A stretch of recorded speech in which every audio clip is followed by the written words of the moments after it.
Bonsoir à tous, bienvenue sur le plateau Equinox Soir, votre décryptage quotidien de l'actualité de lundi à vendredi, 19h, 21h, 18h, 20h, Greenwich Mean Time. Il a fallu attendre 2 mois pour que le premier rapport d'audit de la Chambre des comptes de la Cour suprême sur l'utilisation des ressources du Fonds spécial de solidarité nationale pour la lutte contre le coronavirus soit à la disposition de Monsieur Tout-le-Monde. Après celui à qui il était adressé prioritairement, les Camerounais depuis quelques jours découvrent les fruits du travail de la haute institution compétente pour contrôler et statuer sur les comptes publics et ceux des entreprises parapubliques. L'audit, nous apprend-on, a consisté en la vérification de la mise en œuvre de 26 activités prévues dans le décret de répartition du Premier ministre ainsi que leur performance.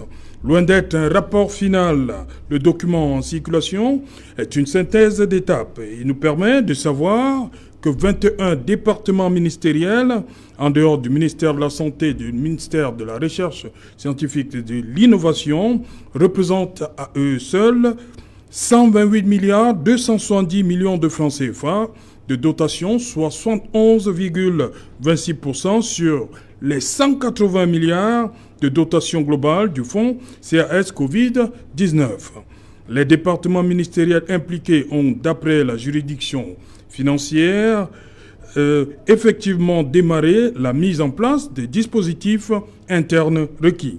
Le ministère de l'administration territoriale, d'après ce rapport, dit avoir totalement réalisé les actions qui lui incombaient et aurait même retourné au ministère des Finances les fonds du CAS Covid-19 correspondant pour un redéploiement.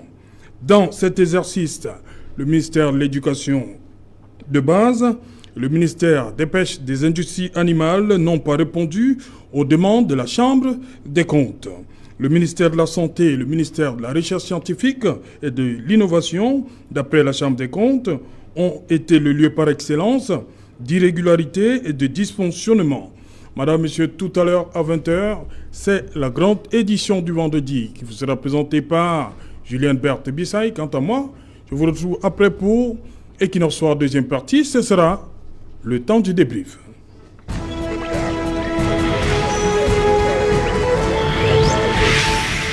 Chambre des comptes et scandale Covid, le rapport qu'on attendait. Pour en parler, nous avons invité en plateau ce soir l'honorable Samuel Mout.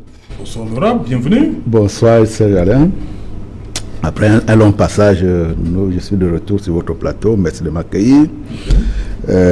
Nous allons parler certainement des sujets que vous avez annoncés, qui est un sujet brûlant. Mais au-delà de tout, je pense qu'il faudra qu'on reste lucide, notamment quand on parle des rapports. Je voulais également préciser que nous sommes partis ici sur une contrariété qui est aujourd'hui apaisée.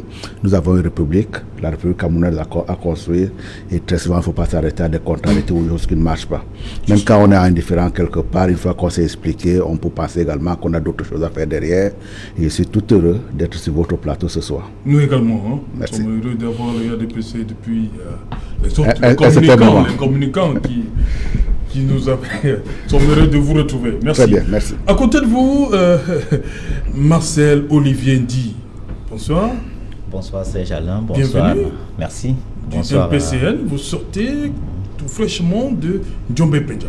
Oui, effectivement, je sors de Djombe Penja, de Penja, parce qu'il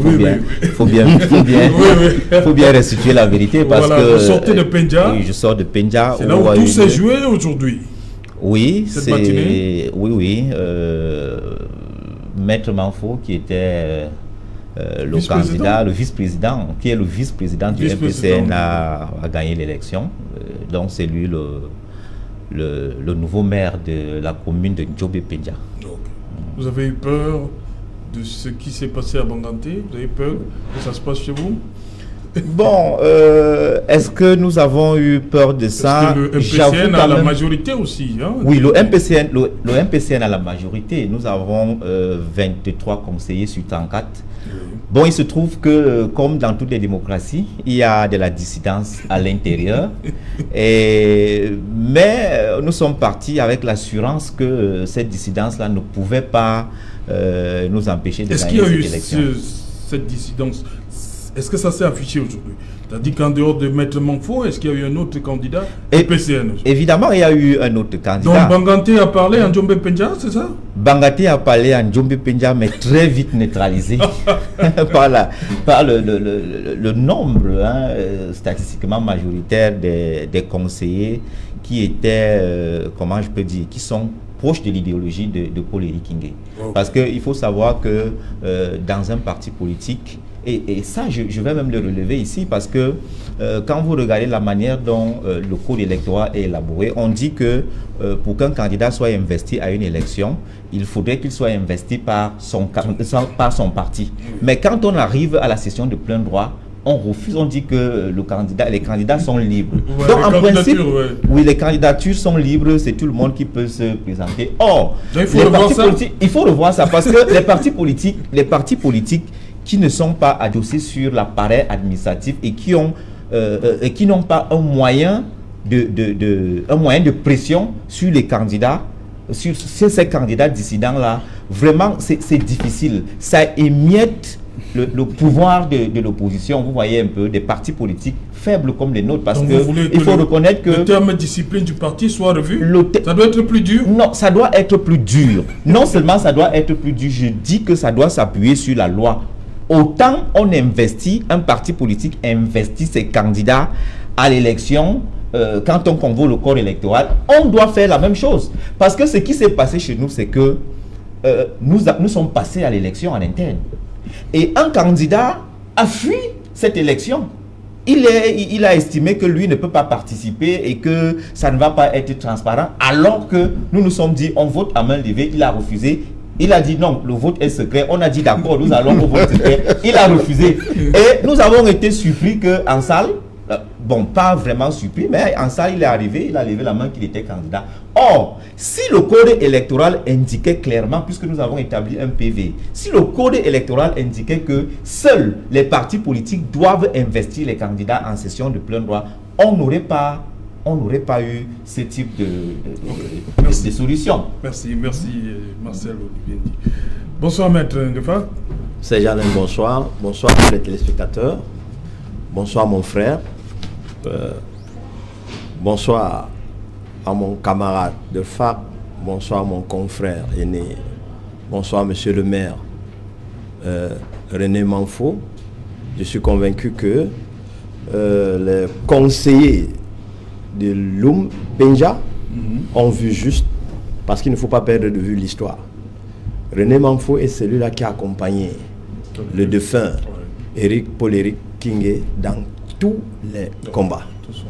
Donc, on lui a restitué ce qu'il mérite. On est convaincu qu'il a la pensée du défunt. Et tel que je le connais, je crois qu'il ne faillira pas. C'est un monsieur fier de lui. Merci. Ok. Merci. Voilà, on va accueillir, on l'a vu. Merci. Bonsoir Emmanuel Kougné. Bonsoir Céjalin. Bienvenue. Merci.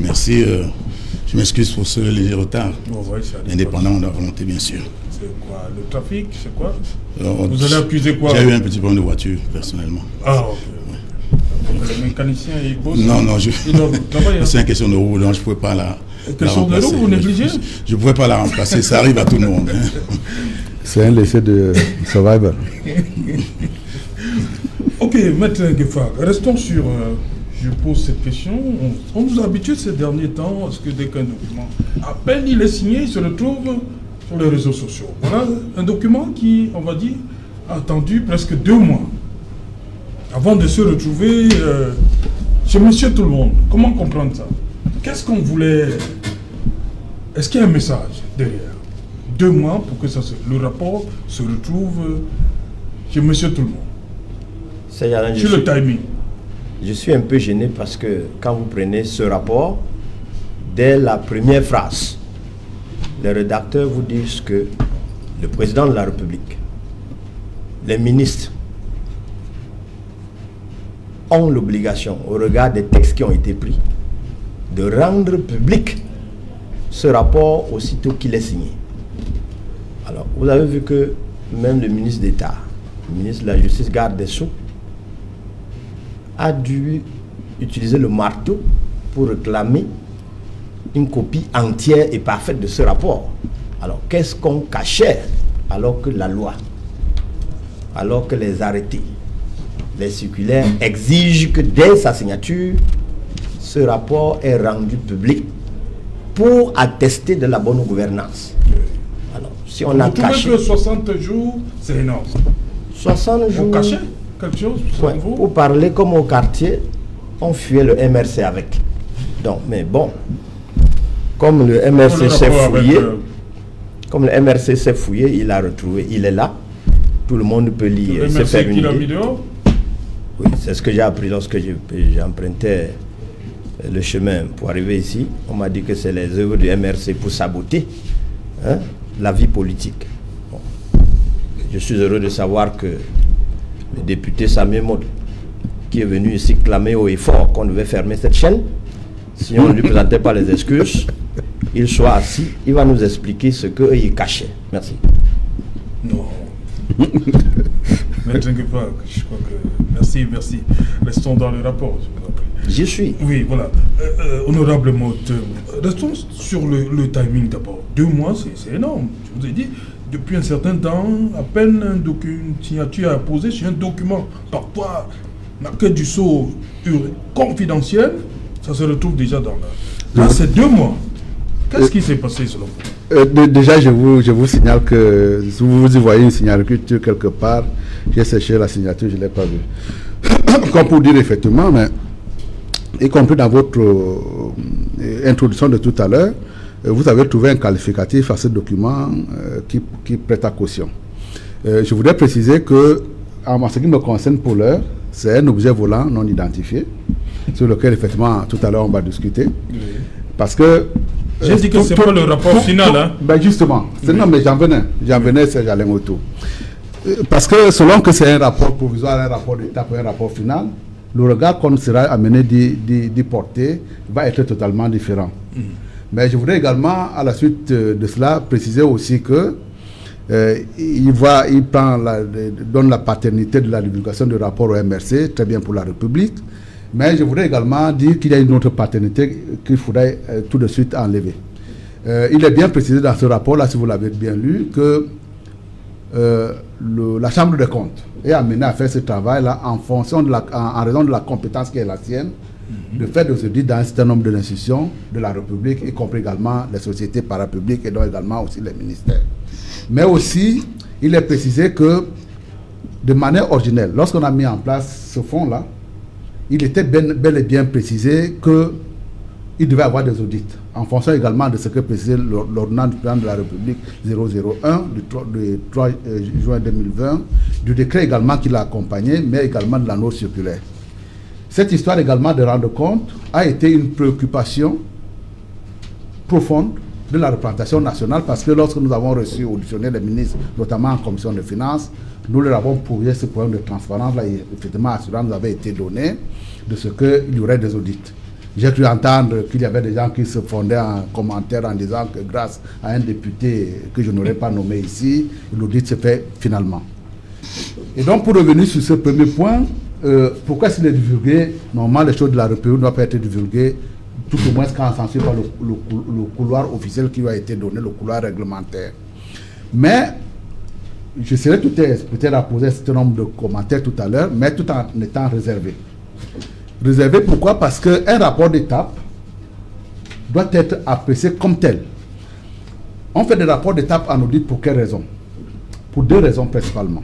Une raison, j'allais dire, vertueuse, qui consiste à dire ça permet d'avoir déjà premièrement ce que nous appelons dans le jargon le contradictoire, et être sûr que couvrir, donner les assurances nécessaires à l'auditeur pour pouvoir exprimer une opinion.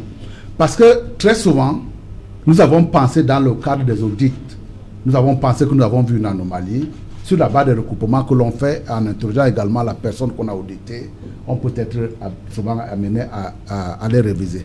Mais également, cette démarche-là permet d'avoir une position aussi vicieuse. Souvent, lorsque j'ai vu quelque chose et que je l'ai confronté à l'appréciation de la personne qui a été auditée, ça me permet de voir déjà si j'ai raison, si je peux fonder ma conclusion sur cette constatation qui a été faite, mais en même temps, je vois l'angle de la défense qui est la sienne. De manière vicieuse, donc je vais préparer un argumentaire de telle manière qu'il n'y ait pas d'échappatoire possible. Et dans tout ce que nous allons dire sur ce plateau, sur ce rapport aujourd'hui, il faut qu'on ne prenne pas de vue du fait que si c'est un rapport provisoire, il est à mesure d'être amélioré par la suite sur la base d'un certain nombre d'informations qui vont être données par les personnes qui ont été auditées et dont nous devons être réservés à la matière. Mais, bon, bien entendu, écoutez, ça n'a peut-être pas suivi la voie réglementaire pour sa publication, mais je peux vous assurer également, nous sommes des citoyens et nous avons une représentation nationale. Nous allons avoir ce rapport également, ça fera l'objet d'une étude particulière, tout au moins au niveau de l'Assemblée. Ça, c'est un engagement également, c'est même une obligation qui est faite par la loi sur le régime financier de l'État. Voilà, Marcel Olivier dit, l'honorable Mode dit que c'est un document non identifié, hein, oui, qui n'a pas suivi la voie réglementaire, donc il faut être mesuré. Hein. Oui, je le vois de la même... je pose le même regard dessus. Je suis souvent un peu gêné de voir la légèreté avec laquelle certaines personnes abordent des sujets aussi importants. Ce qui est le plus dérangeant, c'est qu'ils convoquent souvent les textes de la loi. Malheureusement, les érudits du droit de la loi ont cette manière d'orienter la lecture des textes vers les intérêts, leurs intérêts. Quand je le dis, nous ne pouvons pas ignorer que la Chambre des comptes, qui est un démembrement de la Cour suprême, la Cour suprême elle-même est régie par le principe de double arrêt. C'est-à-dire que lorsqu'il y a un cas comme celui-ci, on peut sortir une première mouture. Maintenant, on va certainement consulter ceux qui ont été audités. On leur présente. Et puis, on va ressortir la mouture définitive. Donc, quand je parle de principe de double arrêt ici, il s'agit d'indiquer qu'il y a un rapport provisoire et il y a un rapport définitif. Oui. Si vous regardez bien, vous allez constater que c'est un rapport du mois de mars. Oui. Alors qu'il apparaisse aujourd'hui, Voilà. nous sommes en droit de croire que certainement, comme il s'agit d'une mouture, parce que c'est bien écrit premier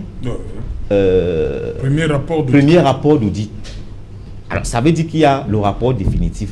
On peut donc sous-entendre que les 2 mois-là ont servi peut-être à présenter ça à ceux qui sont accablés, afin qu'ils aient la possibilité de se justifier. Donc, pour ma part, on ne devrait même pas être en train de discuter sur une mouture, parce qu'elle n'est pas définitive. Et en dehors de ça, nous devons savoir que la loi le dit, que lorsque la Cour suprême rend un rapport, ou la Chambre des comptes, ce rapport-là est présenté publiquement. Or, celui qu'on tire des tiroirs, sans qu'il y ait eu une communication officielle, nous sommes bien obligés de croire qu'en réalité, ce rapport-là n'a pas la crédibilité qui est souvent reconnue aux documents administratifs, aux différents arrêts ou bien des décisions. Donc, la lecture que moi, personnellement, je peux faire sur ce torchon, excusez-moi, parce qu'on est bien obligé de l'appeler ainsi. Il n'y a pas de signature, personne n'a endossé la responsabilité. N'importe qui aurait pu aller au quartier avec, en manipulant l'informatique, prendre par exemple l'entête et puis rédiger quelque chose et balancer pour incriminer des gens. Donc, la lecture que je fais ici, c'est que comme notre pays est dirigé par des réseaux mafieux de cooptation, de mentorat et de parrainage qui s'affrontent entre eux, on a donc l'impression que c'est peut-être un réseau qui a monté un document de nature à dépeindre des ministres en fonction. N'oublions pas que le chef de l'État a mis le remaniement ministériel en léthargie et qu'il y a forcément des gens qui espèrent être nommés. Maintenant, dans ces différents réseaux-là, ils peuvent ressortir un document comme celui-là pour discréditer ceux qui sont au pouvoir, ceux qui sont aux affaires, et peut-être positionner leurs gens. Parce qu'on ne peut pas nier qu'au Cameroun, il y a des camps, il y a des réseaux qui s'affrontent au sein même de l'appareil gouvernemental. Donc, pour ma part, je termine là-dessus, je classe ce document dans la chemise des ragots, en attendant que la Chambre des comptes nous présente, comme cela est de tradition, que la Chambre des comptes nous présente un document de manière officielle. Okay. Et qu'on sache que voilà ce à quoi nous devons nous attenir. Emmanuel Kounié, c'est votre sentiment? Non, pas du tout. Vous attendez vous aussi que la Chambre des comptes fasse une sortie, une présentation pour... Non, je voudrais qu'on se dise les vérités. Parce qu'un rapport d'étape consiste à faire la lumière sur ce qui est fait jusqu'à une certaine période. Et la Chambre des comptes fera certainement un rapport définitif. Mais on fait un rapport définitif à la fin d'une opération. On ne fait pas un rapport définitif au cours d'une opération. Parce qu'il y a un processus qui est enclenché. La riposte contre la Covid-19, il y a des financements, on va continuer à travailler. Donc ce rapport d'étape, et puis je voudrais prendre un exemple très simple pour battre en brèche tout ce qui a été dit par rapport à ce rapport. Vous avez vu par exemple le document de stratégie pour la croissance des emplois qui était le document de notre programme économique. En 2014, on a fait un rapport d'étape. Sur la base de ce rapport d'étape, on a décidé de mettre sur pied des programmes d'urgence. C'est un rapport d'étape. On ne devait pas attendre 2020 pour dire qu'il faut attendre que la période s'achève pour qu'on fasse un rapport. On a fait un rapport d'étape. Donc ici, c'est un rapport d'étape qui retrace ce qui a été fait jusqu'à date. Bon, maintenant, est-ce qu'il fallait conclure ça et mettre les signatures? Voilà, ils disent qu'il manque de signatures. Non, bon, les signatures... Est-ce que le document que vous avez... des déclarations... Oui, de toute façon, ce document a été commandé. Le SGPR, le ministre a donné des instructions... donner des instructions. Lui, il voit un camp. Non, ils n'ont qu'à avoir 50 camps. Ça ne nous intéresse pas. Ça peut arriver par rapport Ça ne fait rien. Il y a eu quelqu'un, il y a eu le secrétaire général de la République qui a répercuté les instructions du président de la République au ministre de la Justice pour lui demander d'ouvrir des enquêtes pour ceux qui seront considérés comme ayant, n'est-ce pas, distrait les fonds publics. Ça veut dire que ce rapport est pris en compte. Si le président de la République demande qu'on ouvre une enquête judiciaire, sur une procédure judiciaire, sur la base de ce rapport, et qu'on vient ici nous dire que c'est un tract, c'est un torchon, c'est un machin, alors où est-ce qu'on est? Donc soyons sérieux. De toute façon, ce rapport, qu'il soit bon ou mauvais, qu'il soit signé ou pas, a été pris en compte par la plus haute autorité de l'État. Puisque le secrétaire général de la République a demandé au ministre de la Justice d'ouvrir une enquête. Et puis, le ministre de la Justice a demandé qu'on lui donne certains éléments. Donc, vous ne pouvez pas dire qu'il n'y a rien eu. Soyons sérieux. Donc, moi je crois qu'il faut prendre ça au sérieux. Et il a été dit que les fonds étaient distraits. Il y a des choses qui sont dites dedans, que vous ne pouvez pas nous dire que ça n'existe pas. On dit par exemple que madame le ministre de la recherche scientifique nous a dit qu'elle pouvait produire les chloroquines et quoi, les comprimés, qu'on avait des structures pour le faire. Et quand il a eu les 4 milliards de poussières, elle allait acheter les comprimés en Inde. Mais qui assume ce postulat? C'est ce qui est dit dans le rapport. Qui assume le rapport? Mais on dit que c'est la Chambre des comptes, cher monsieur. Et puis le SGPR reconnaît que ce rapport existe. Et il reconnaît avoir transmis ce rapport au ministre de la Justice. Vous n'allez pas dire que personne n'assume ce rapport. Vous n'allez pas faire des supputations à tout vent. Donc, nous ne pouvons pas aujourd'hui dire que ce rapport n'existe pas. Ou bien dire que ce rapport, c'est rien, c'est des ragots. Non. Il faut qu'on soit sérieux.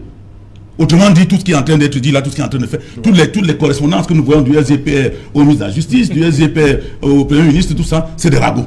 Non, soyons un peu consistant. Donc moi je pense qu'il faut qu'on rentre à l'intérieur de ce rapport pour voir ce qui se passe et ce qui est fait et qu'on ne dise pas qu'il n'y a rien du tout. Ça, je ne suis pas d'accord. Oui. Ok, d'abord, maintenant, oui. C'est Jalin, vous savez, ce qui tue ce pays, c'est le petit mensonge qu'on laisse passer parce que celui qui véhicule le mensonge est supposé être l'expert, est supposé être l'esprit.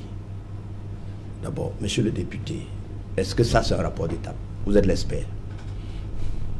Deuxième chose, je vais finir.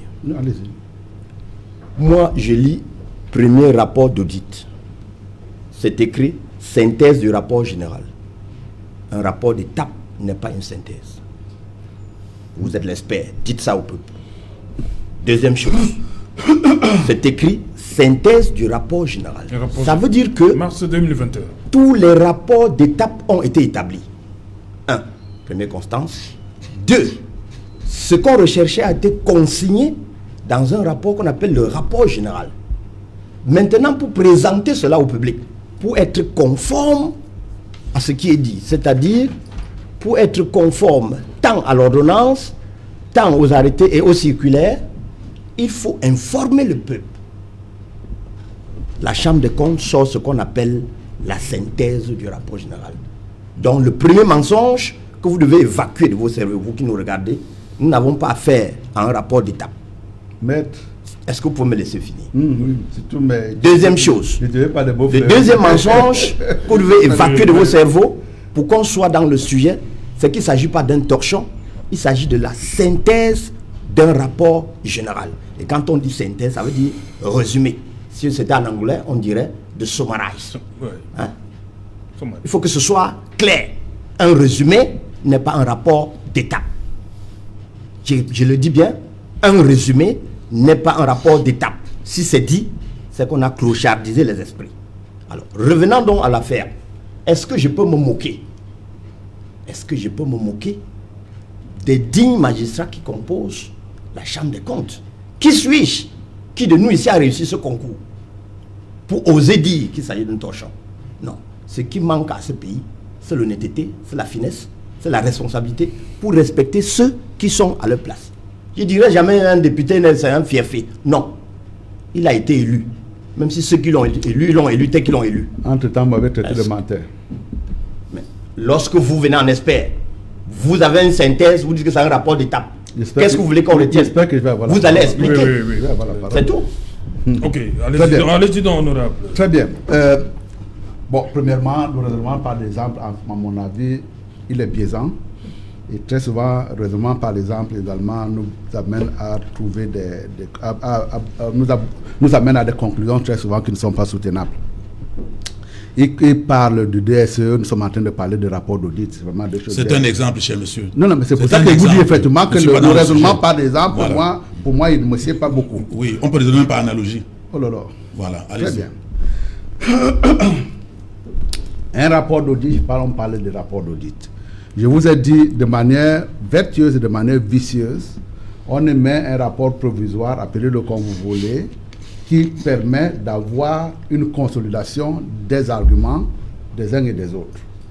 Je pense qu'en tant qu'auditeur, j'ai fait des audits, j'ai contrôlé tel ou tel aspect de la chose, je suis arrivé à un certain nombre de constatations, je vais avoir une idée bien plus claire de ce que j'ai vu a été réellement vu et effectivement ça existe. De manière vertueuse. On confronte des idées par rapport à la personne qui a été... Parce que lui, au moins, il a été l'ouvrier pendant la période, il peut m'apporter des arguments contraires qui me permettent de modifier le jugement que j'avais dans tel ou tel domaine. De manière vicieuse également, je l'interroge pour pouvoir être sûr que ce que j'ai vu a été réellement vu et principalement également, je vois quelle est sa ligne de défense. Pour ne pas céder à un dilatoire quelconque, je vais faire un argumentaire de telle manière qu'il n'y ait pas d'échappatoire par rapport aux angles d'attaque que lui-même il a élaborés. Et également, dans ce métier-là, il y a un certain nombre de codes. Un rapport provisoire ne peut pas donner lieu à signature, parce qu'il n'est que provisoire. Il peut également avoir des noms des auteurs qui l'ont élaboré, mais vous ne verrez jamais sur ce rapport provisoire-là une quelconque signature. La deuxième chose, c'est pour cette raison-là que le rapport que nous avons par devers nous n'a pas été signé. La deuxième chose également, lorsque nous émettons un rapport en audit, il y aura toujours un rapport général dans lequel sont détaillées l'ensemble des constatations et une synthèse. La synthèse, elle a pour but de faciliter la lecture du rapport général. Et c'est pour ça qu'on vous dit effectivement qu'il y a un rapport, il y a une note de synthèse. Ça, c'est une note de synthèse. De telle manière que lorsque... Voilà, du rapport général. Donc, il ne s'agit pas d'un rapport d'étape. Maître Kenye. Voilà. Pardon, Maître Ngefak. Moi, j'aime être précis. Oh, attendez. Que ce soit le rapport définitif, que ce soit le rapport provisoire, vous allez tout avoir cette situation-là en deux parties. La synthèse d'abord, le détail après. Le détail a pour but de donner, dans le moindre détail, comme il est dit effectivement, l'ensemble des constatations qui ont été faites. Dans la synthèse, on voudrait tout simplement, nous avons trouvé une anomalie de tel chiffre à tel montant. Et vous irez. Et donc, ce n'est pas parce qu'il y a une note de synthèse qu'on va lui accoler le caractère définitif. Vous allez avoir une note de synthèse aussi bien dans le rapport d'étape que dans le rapport définitif. Et donc, en ce qui me concerne, je pense que... Et d'ailleurs, quand vous voyez la littérature qui surgit à la suite de cette publication-là, vous avez déjà aujourd'hui qui sont en situation de défense. En disant, sur tel ou tel aspect, nous avons donné un certain nombre d'éléments qui a fait que tel grief qui avait été mentionné dans cette... Il y a des ministres qui sont déjà passés, a été effectivement... Qui sont en train de se justifier. Ah, voilà. Par rapport donc, si on est en train de se justifier par rapport à ça, c'est fini, évidemment, ça conforte que c'est un rapport d'état provisoire.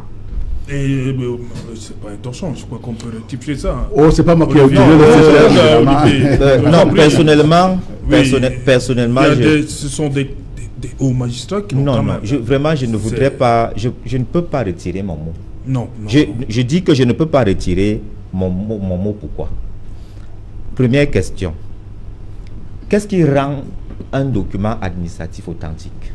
Je pense qu'il y a quand même la signature, il y a quand même les cachets, il y a tout ce qui accompagne l'authenticité d'un... De manière générale, on ne signe pas un rapport provisoire. Oui, même si en audit. Oui, mais je suis d'accord. Même si on ne vous voulez pas. Quel type de mais tout au moins, le site dans lequel le document a été publié devrait être le site de la maison qui l'a produit. Or, nous avons spontanément... Le rapport provisoire ne peut pas faire également l'objet de communication parce qu'il n'est que provisoire. Il n'est que provisoire. Y compris également pour... Il ne devait même pas se retrouver. Non, on dit synthèse du rapport général. C'est bien écrit. Je dis que... Et l'honorable a dit les détails après. Ni un rapport provisoire, c'est une synthèse générale. Vous oubliez aussi de dire que Honorable a indiqué que les gens sont en train de se justifier. Oui, bien sûr. Cela veut dire donc que... Il y a plein de ministres qui disent qu'ils n'ont pas reçu un seul copie. Ça veut dire donc que si on s'appuie même sur ce document, mais il y a ne serait-ce que la présomption d'innocence. Bien sûr. On doit donc laisser ces gens qui sont accablés dans ce document se justifier. D'où vient-il que un député prenne sur lui de demander la démission des membres du gouvernement sur un document qui est provisoire? Ça n'a pas de sens. C'est pour ça que j'ai posé la problématique de la conspiration. Est-ce que, comme on sait, la plupart des députés, des hommes politiques au Cameroun sont des hommes d'affaires? Qu'est-ce qui vous prouve que ce député n'est pas allé demander à avoir des marchés là-bas qui ne lui ont pas été donnés et qu'il a décidé de dépeindre ce ministre? On peut aussi voir ça sous cet angle. Parce que sur quelque chose qui est provisoire, qui n'a pas fait l'objet d'une communication publique ou d'une diffusion dans le site même de la Chambre des comptes, on a spontanément vu un document qui est apparu dans les réseaux sociaux comme ça, et puis boum, ça s'envole, les gens commencent, il faut demander la démission de tel, il faut demander la démission de tel autre, on peint le gouvernement en noir. Ça n'a pas de sens. Soyons quand même sérieux, soyons mesurés dans les actes que nous posons. Il s'agit de notre pays. Quelle image nous donnons au peuple camerounais en tirant, en exhumant des documents qui ne sont pas rendus publics officiellement et en les mettant dans les réseaux sociaux? Non, ça n'honore pas l'image du Cameroun. Et de surcroît, un député, lui qui habite dans le creuset de l'élaboration des textes de la loi, qui sait que le principe de la présomption d'innocence est un préalable en justice, en droit. Tout le monde a droit à la présomption d'innocence. Mais alors, s'il se retrouve à dire que sur la base de ce document, qui n'est même pas encore officiel, il faut que les gens démissionnent, est-ce que ce n'est pas un règlement de compte? Est-ce que ce n'est pas une volonté de nuire? Parce qu'on connaît le degré de nuisabilité de ces gens. Il n'est pas le seul, hein. Il y a quelqu'un d'autre qui a dit au moins 5 minutes, ils iront en prison. Non. Quand vous voyez seulement... Non, il a présumé. Il a présumé qu'au moins 5 minutes, sur la base de quoi? Si ces ministres apportent des éléments justificatifs qui prouvent que ce sur quoi on les accuse dans ce document, si jamais il se trouve qu'ils réussissent à justifier, Et est-ce qu'ils iront encore en prison? Je dis que nous devons nous abstenir de débattre sur des décisions de justice qui ne sont pas définitives. C'est de ça qu'il est question. Emmanuel Kounié, dans cette synthèse du rapport général, on comprend, hein, on nous fait savoir que le ministère de l'Éducation de base et le ministère de l'élevage, des pêches et des industries animales, ils n'ont pas accepté, on va dire comme ça, travailler avec la Chambre des comptes. Quelles conséquences? Oui, moi je crois que ce n'est pas normal. De toute façon, si c'est la Chambre des comptes, tout le monde est appelé à se soumettre, n'est-ce pas, à une réquisition de la Chambre des comptes. Mais ce que je voudrais dire aussi, c'est que on ne doit pas venir ici nous dire qu'il y a la présomption d'innocence. Il y a combien de prévenus en prison? Des gens qui sont présumés, qui ont la présomption d'innocence, mais qui sont... Quand il s'agit des membres du gouvernement, oui, on oublie ça. Il faudrait éviter les membres du gouvernement, quand un membre du gouvernement est soupçonné. Ailleurs, il démissionne d'abord pour se mettre à la disposition de la justice. Parce que comment voulez-vous convoquer le membre du gouvernement avec son gendarme et au TCS? Quand ils arrivent là, comment est-ce qu'on convoque le Premier ministre au TCS? Tout ça, c'est des pratiques qui n'existent pas en République. Vous comprenez, cher monsieur? Ça n'existe pas en République. Donc, quand vous êtes soupçonné d'avoir posé des actes de cette nature, la première des choses, c'est que vous rendez votre tablier et vous mettez à disposition de la justice. Ouais. C'est comme cela que les hommes civilisés... Non, c'est ce que nous voyons pas. C'est la pratique républicaine. Dans la République normale. Sauf si vous êtes dans la République bananière. Donc, vous êtes l'accusé. Vous voyez les ministres qui ont leur charge, qui sont alignés au TCS. Moi, je me suis même demandé si on les a seulement raflés. C'est un rafle que vous avez organisé pour ramasser les ministres dans leur bureau. C'est quoi cette histoire-là? Finalement, quand les ministres vont en prison parce qu'ils sont accablés, généralement on les décharge de leur fonction. On les décharge leur fonction avant de les convoquer. Si vous voulez, vous n'avez qu'à voir. Il y a un qui a été qu'on a essayé de mettre au tribunal, c'est le président de la République lui-même qui a demandé qu'on le fasse sortir rapidement. De toute façon, cette pratique est une pratique absolument anormale. Donc vous ne pouvez pas nous dire que s'ils sont soupçonnés, il faut qu'on attende. S'ils sont réellement soupçonnés, c'est-à-dire que si les soupçons sont clairs, puisque quand le secrétaire général de la présidence de la République demande qu'on ouvre une enquête judiciaire, ça veut dire que lui, il estime qu'il y a problème. Et parce qu'il estime qu'il y a problème, la personne qui est concernée, qui est membre du gouvernement, doit se décharger pour être un citoyen simple devant la justice. Parce que quand il vient en tant que ministre devant la justice, il influence la justice, fatalement. Donc vous ne pouvez pas penser que parce qu'ils sont des ministres... Normalement, si on peut les mettre en prévention, on peut les mettre en détention provisoire, mais on ne peut pas le faire maintenant parce qu'ils sont membres du gouvernement. Donc ils sont privilégiés et nous devons tous être égaux devant la loi. Ok. Maître Nkefa, justement sur ce problème, c'est depuis ce matin, ça de beaucoup, oui. Est-ce qu'un ministre doit se présenter comme ça? Ou bien il devrait d'abord être déchargé? Avant d'arriver à ce niveau, je vais d'abord évacuer une incompréhension. Ça jase beaucoup sur le caractère public ou bien la publicité qui est autour de cette affaire. Je préfère me référer au texte. Le 3 juin 2020, le président de la République a pris l'ordonnance numéro 2020-01. Le Premier ministre, lui, il a signé le décret 2020-32-21, le 22 juillet. Et le ministre des Finances a pris une circulaire numéro 220, le 22 juillet, lesquelles exigent l'audit indépendant des fonds spéciaux pour gérer ce Covid et la publicité de ces audits. Voilà les trois textes qui lèvent l'exception de discrétion ou bien l'exception de secret. Le président de la République a dit qu'il n'y aura pas de secret. Le Premier ministre a dit qu'il n'y aura pas de secret. Le ministre des Finances a dit qu'il n'y aura pas de secret. Les audits doivent être rendus publics.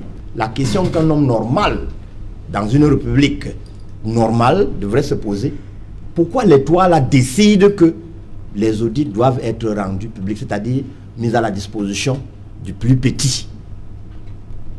La réponse coule de source pour que la bonne gouvernance soit perçue, pas devinée, perçue, vue, observée par tout le monde. Marcel Olivier a un problème, il dit la manière avec laquelle ça arrive chez monsieur tout le monde. Première des choses. Oui. Comment ça fait pour arriver? Si cela est su, oui. Ça c'est un autre problème. Maintenant, comment cela ça fait pour arriver?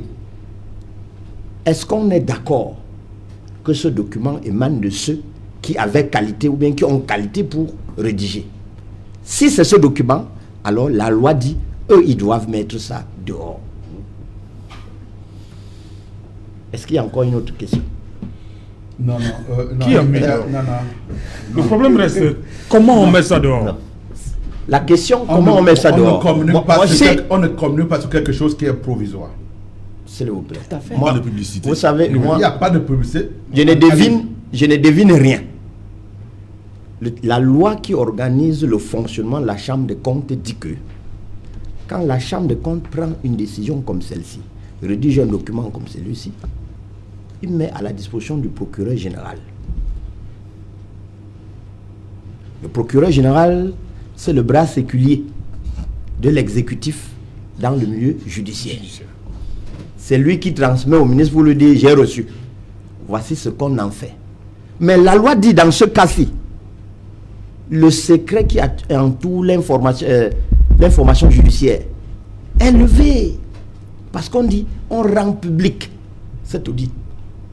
Ce qui vous gêne, ceux qui n'aiment pas qu'on voit leur tard, ceux qui ne veulent pas lire ces lois, qui disent que ces rapports doivent être rendus publics. C'est tout. Non. C'est pas moi qui dis. Hein. Non, vous avez le rapport, tantôt vous dites que ça vient de la Chambre, tantôt c'est un torchon, tantôt ce n'est pas eux. Alors à vous de vous comprendre. Est-ce que ça vient de la Chambre? Si ça vient de la Chambre, alors la loi qu'ils ont citée dit que ça doit être rendu public. Tout à fait. Voilà. Ça doit être rendu public. Sauf que vous-même, vous venez de dire tout à l'heure, vous avez décrit le cheminement pour mettre un document à la disposition du public. Vous avez décrit. Ouais. Mais est-ce que c'est parce que les différents tests que vous venez d'énumérer lèvent le secret? Est-ce que c'est pour autant que n'importe qui va prendre un document quelque part, il le met dehors, que cela doit être considéré comme étant... Mon cher dit, qui a mis ce document dehors? C'est la question. Vous avez dit que c'est justement... C'est justement... Vous avez dit je suis venu avec ma personne qui a mis le document dehors. C'est justement là le grand problème. Non, vous comprenez? C'est-à-dire que, je prends un exemple. Moi, je suis Marcel Olivier Ndi. Quelqu'un débarque au quartier, il me présente un document, un décret. Il dit, le président de la République vient de vous nommer ministre. Vous voulez que je croie à ça? Non, vraiment, dites-moi si vous voulez que je croie à ça. Est-ce que nous sommes... Moi, non, vraiment, dites-moi si vous voulez. Tu ne peux pas être nommé ministre. Je n'ai pas dit que je ne peux pas être nommé. Je n'ai pas dit, non, je n'ai pas dit que je ne peux pas être nommé. Je n'ai pas dit que je ne peux pas être nommé ministre. Ce que je pose, la question que je pose, Maître Augustin Guépard, la question que je pose, c'est est-ce que si un jeune homme débarque avec un décret, Marcel Olivier dit, vous êtes nommé ministre, il me tend un document, je reconnais même la signature du président de la République. Vous voulez que je croie à ça? Voulez-vous que j'aille m'installer au ministère? Marcel, permettez. Honorable Mout, vous-même vous l'avez dit, et c'est vrai, beaucoup de ministres, certains ministres sont en train de se justifier. Sur la base de quoi donc? Si vous mettez en doute cette synthèse du rapport général. Je n'ai pas remis en doute. Vous avez parlé d'un objet volant non identifié. Parce que je voulais qu'on me précise. Comment des ministres se trouvent donc à se justifier?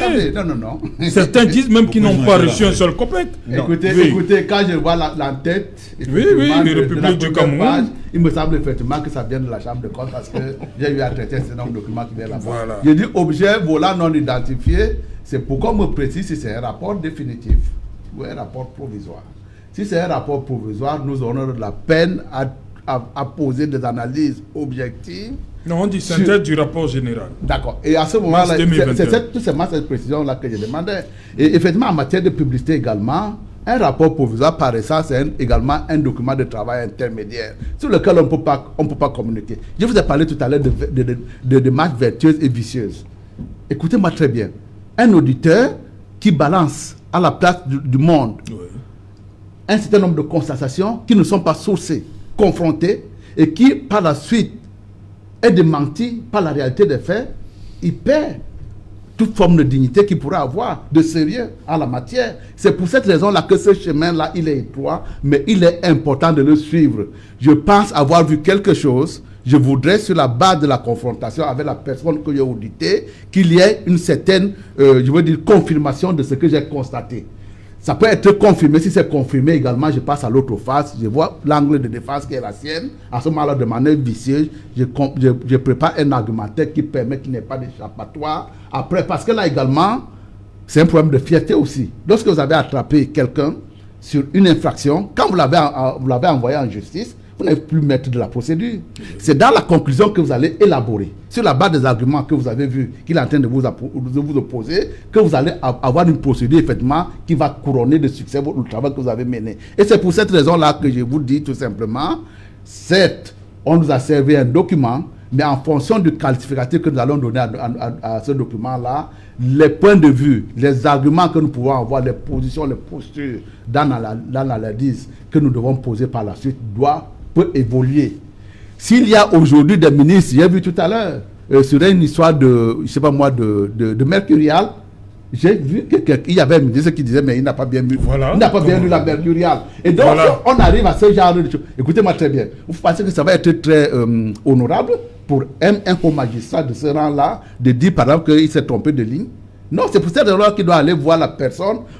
Et sur la base de la confrontation, au lieu de la ligne 2, vous aurez dû dire la ligne 3, c'est de ça qu'il s'agit effectivement. Le prix tel qu'il a été affiché dans les contrats que nous avons signés est un prix qui est conforme à la Mercurial. C'est pour ça que ce travail-là, il est nécessaire.